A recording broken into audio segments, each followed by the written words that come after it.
60년대에서 70년대 초 거의 무일푼으로 미국 이민길에 오른 한인들은 성실과 근면으로 부를 쌓아가며 미 주류 언론의 성공담이 긍정적으로 비춰졌다.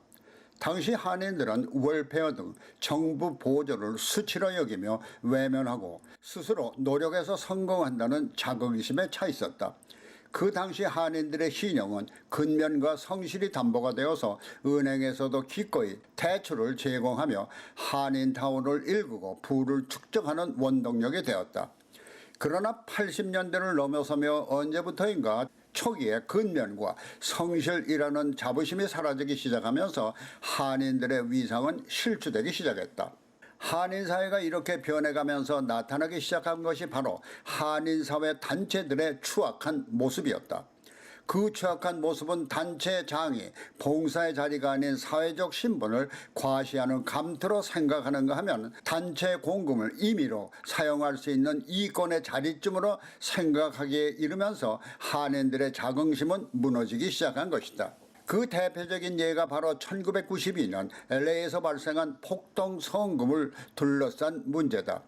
당시 폭동의 원인이 한인 사회가 아니었음에도 한인들이 가장 많은 피해를 당했다는 데서 미주 한인 사회는 물론 본국에서까지 한마음으로 성금을 거뒀다.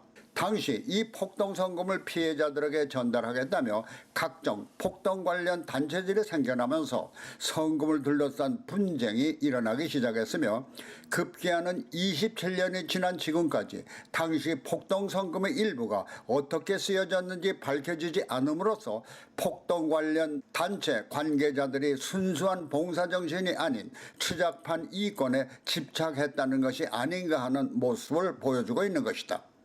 폭동과 관련된 이와 같은 추잡한 모습은 그 한 예이지만은 한인사회 단체의 이와 같은 추잡한 모습은 지금도 계속되고 있다는 데서 한인사회의 고질적인 병폐로 치부되고 있다. 그런데 문제는 LA 폭동을 둘러싸고 이와 같은 진통을 겪은 한인사회 주요 단체들이 아직도 구태를 벗어나지 못하고 있다는 것이다. 이와 같은 구태의연한 모습은 LA 한인사회를 대표한다는 한인회는 물론 미 각 지역 한인회장 등 임원들로 구성된 미주 총련 그리고 한국 정부와 한인들의 성금으로 설립된 남가주 한국학원을 비롯해서 LA 축제재단 등이 회장, 이사장 선임을 비롯해 운영에 따른 이권 등을 넣고 이전 투구를 벌이며 소송전에 휘말리는가 하면은 투명하지 못한 공금 사용 등으로 추태를 벌이며 한인들의 자긍심 실추는 물론 미 주류사회에서도 70년대 초 초기 한인들이 이룩한 자긍심을 실추시키고 있는 것이다.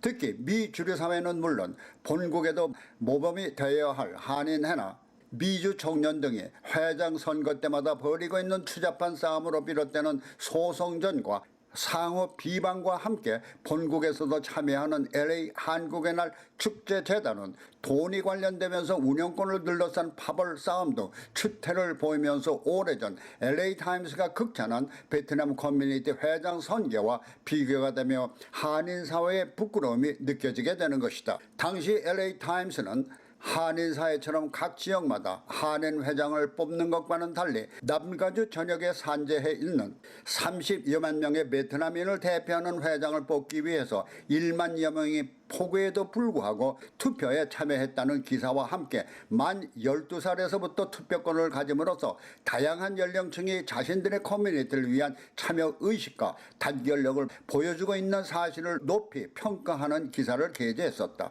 이 기사에서 한인사회가 교훈을 얻지 못한다면 한인사회의 긍정적 발전도 길이 먼 것이다.